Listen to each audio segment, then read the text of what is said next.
Ladies and gentlemen, Seth is back, or rather, I'm back, and I'm finally getting caught up on Seth's numerous videos.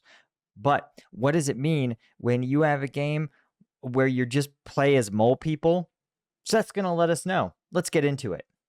People, Seth here. Why do we mine? What compels us to seek out the deepest and darkest of holes and make them even deeper? Is it the fat riches, the lack of bitches? I'll tell you, it's in our nature as men, as short kings. We crave violence. We crave alcohol. Listen, if you are imagine you're a medieval or you're even a pre-modern human, right? You're in an early economy based on gold, right? Or barter systems.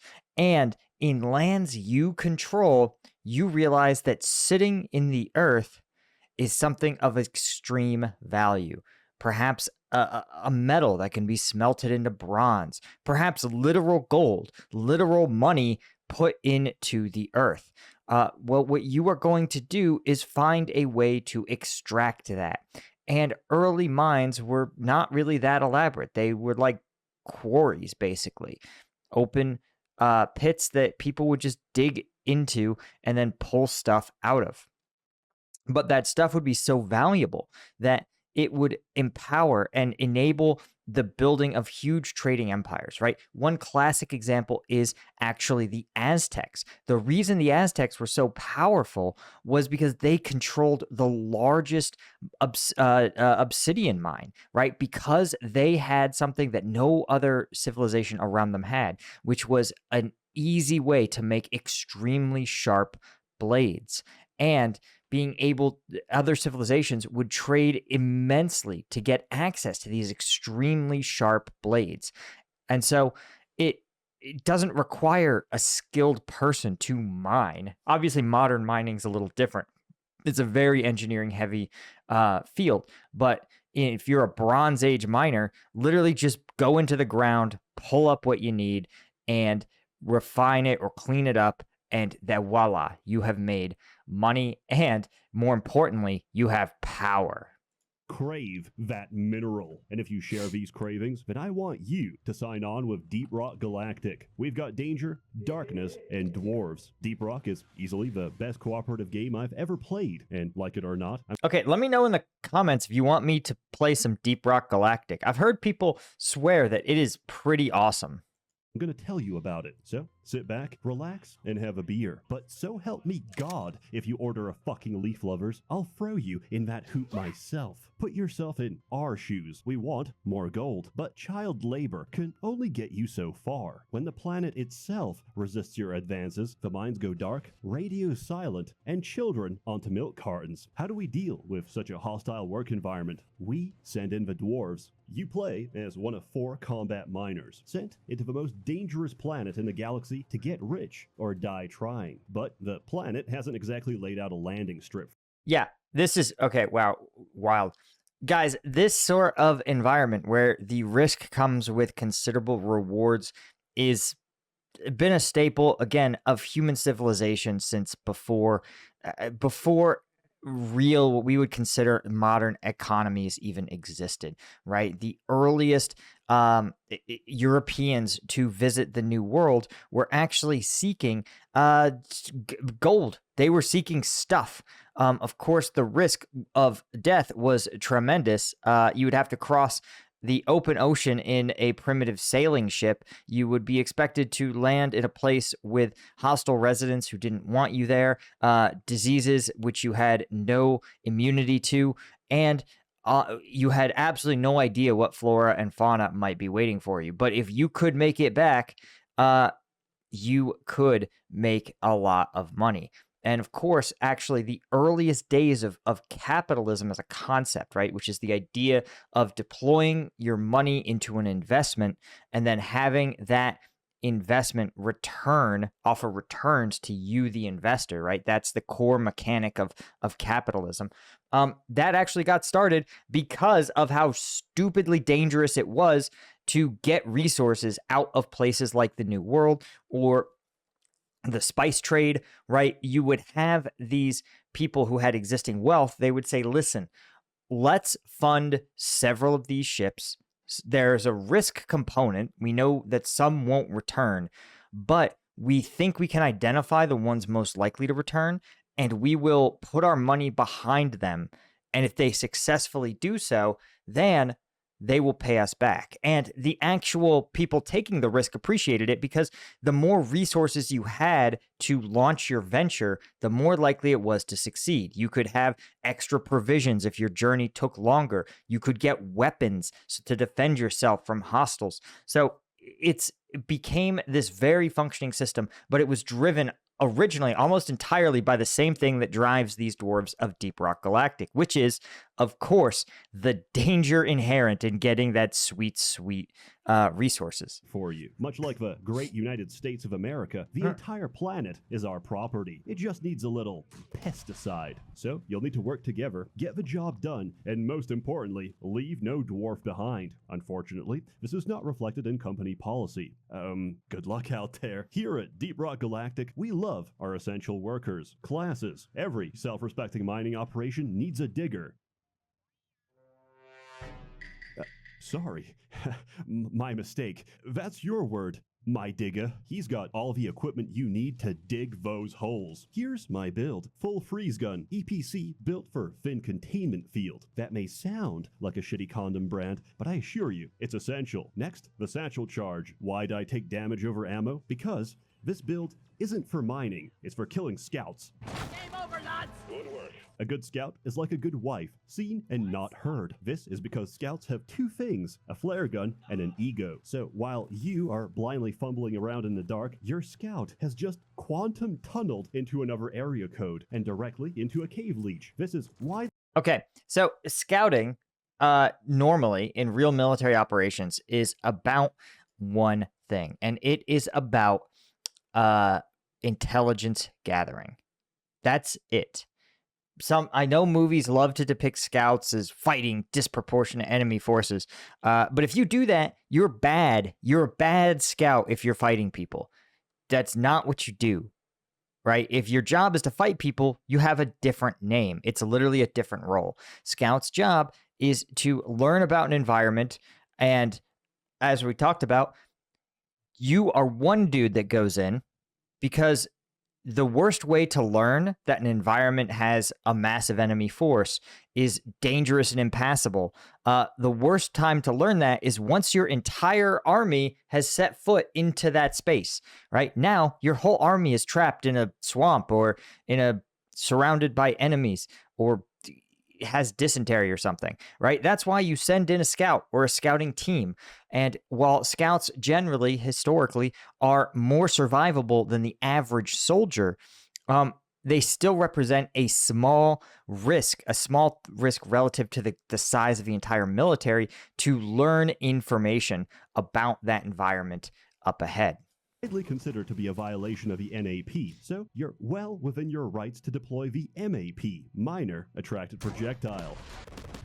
Out of ammo! Dwarves have a lot in common with babies. They're small, clumsy, always drinking, and no matter how well you childproof everything, they can always find a way to kill themselves. The engineer is Deep Rock's equivalent of bubble wrap. Platforms help your team reach high places and cushion their inevitable falls. That is, if you equip the upgrade. High-caliber sentry turrets protect your children from the jaws of wandering pit bulls. However, these aren't your everyday pitties. This one charged headfirst into a burning building to heroically bite one last child. I could extend this. Oh, man. Yeah, you're right. This is definitely 6 months ago. 6 months ago is when the pit bull meme was, like, going nuts.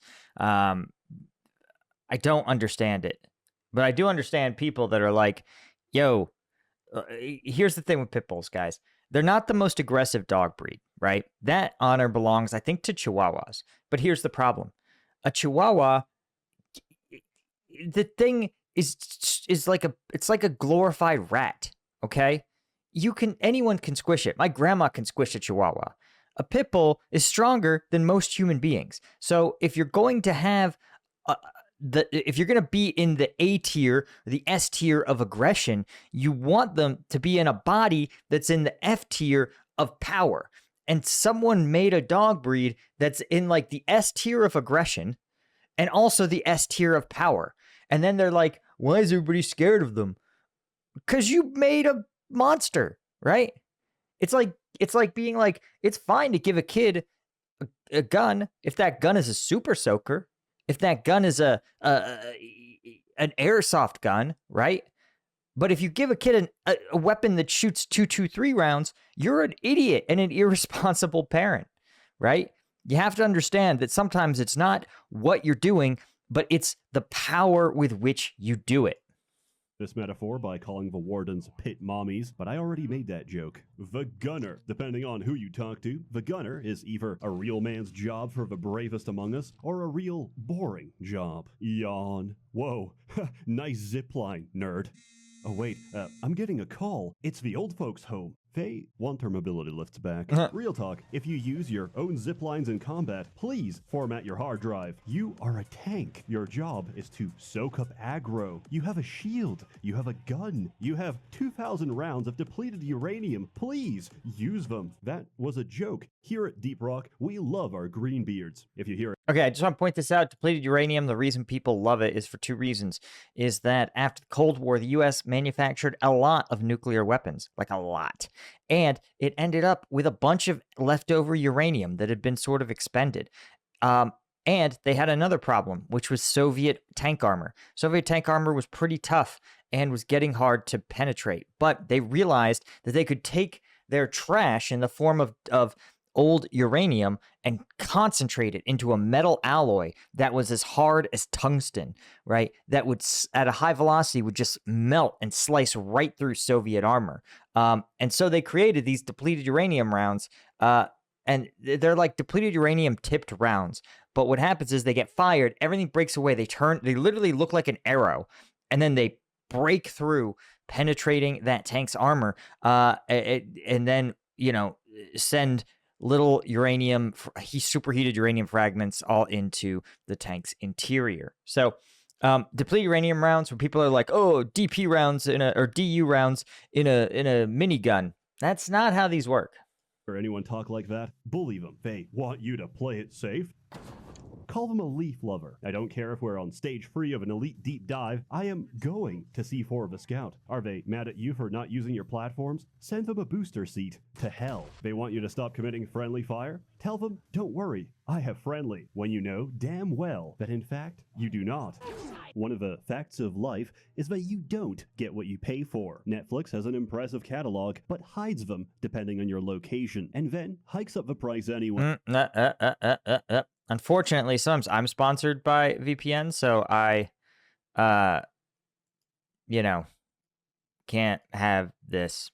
But you should go to Seth's video. I always link it in the description. But instead, what I am going to talk about is something near and dear to my own heart, which is my product, not someone else's product, mine. That's right. I created a Strike Gum. Strike Gum is basically a product of my experience in Afghanistan when I had to drink all these gross energy drinks to get the energy I needed to make it through 12 hours of combat patrols, right? But in 135-degree heat, energy drinks become absolutely more disgusting than usual. Plus, they're loaded with sugar. So I worked with a manufacturer right here in the United States in Denver to create Strike Gum. It has, that's right, 0 sugar.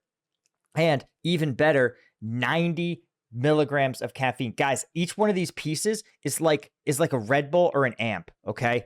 I don't know how else to tell you this, but if you are someone who spends like $4 or $5 on energy drinks a pop, bro, this alone is it is 5 energy drinks, okay?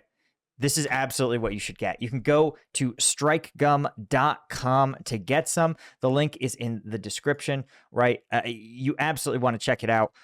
We now ship internationally, and if you're a hardcore energy drink maniac, you can also even save a little bit by subscribing and getting, like a pack every week, or if you're really about efficiency, a tray every month. So check it out at strikegum.com. Shows for other streaming services as well. I use it to watch ExpressVPN when you could be receiving the F or clicking here for real. Wow, that was a long integration. We're miners, and I love miners. Sorry, that wasn't me. That was a gold play button. Continue. Congratulations to Seth for achieving gold play button status.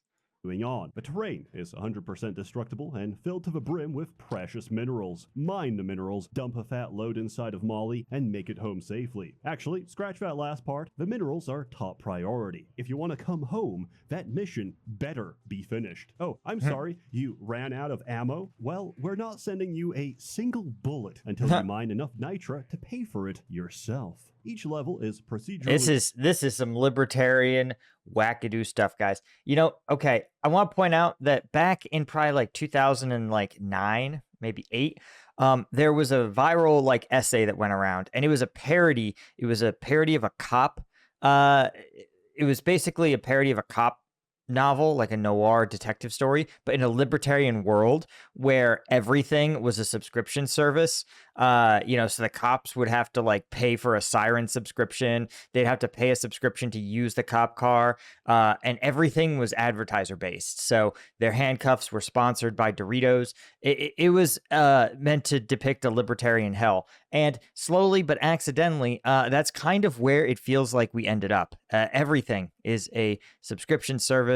Everything is loaded with advertising. And I say this as someone who does both of those things. So, thanks for watching. Be sure to hit that like and subscribe. But actually, hit subscribe. We're so close to 100K. It'd be dope. I want the silver play button. Another one. Generated based on its bio. Anyway, the point is the world is bad, but I can't do anything about it, and neither can you, so we might as well enjoy it together. Oh, yeah! Biomes range from the lovely sandblasted corridor and fungus bog to the extremely safe and fun hollow bow and magma core. Remember, we can never dig too deep. Any cave can be conquered. Your team has all the tools they need, but they work best with teamwork. You either dig together or dig your own grave. Sadly, the average gamer would rather sacrifice their teammates for one sick frag. So allow me to deliver a crash course directly into your silky smooth brain matter. First off, hold control to use your laser pointer. Use it to ping gold chunks, goo sacks, and mushrooms. Remember to destroy sus shrooms that don't give a correct voice line. This is essential for team unity and annoying management. Mushroom, shut it. Get back to work. Second, rock and stone. There is no inappropriate time for rock and stone. However, it is a serious social faux pas to not salute. Remember, if you don't rock and stone, you ain't coming home. Speaking of faux pas, double dipping. These bars show how much... I literally don't know what anything means. Like, none of these things make any sense to me. This sounds like word salad. This is like what happens when you have a stroke and it hits your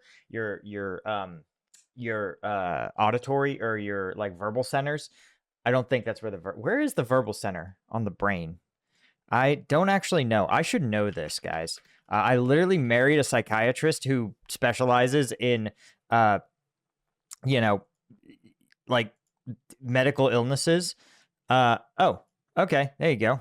Broca's. Oh my God, I was right.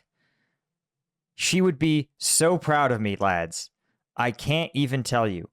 They said the verbal center of the brain is Broca's area, speech production and articulation, located in the left hemisphere. Okay, so I was wrong. It's right there. But dude, they're pretty good. Pretty good, Paul. Right? I think that's where on my brain, right? Yeah, good job. Good job, Paul. You know brain good.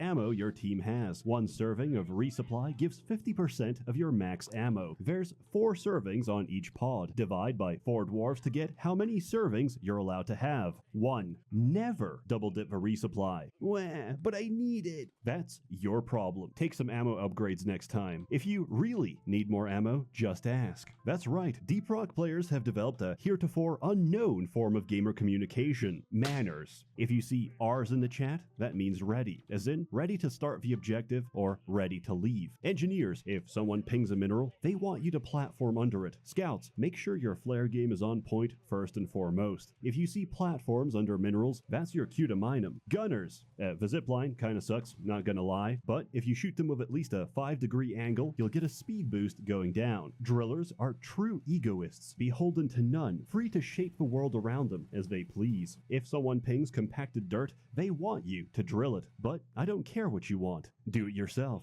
Actually, let me give you a hand. Guys, I'm here to tell you, this is how real military operations need to work, right?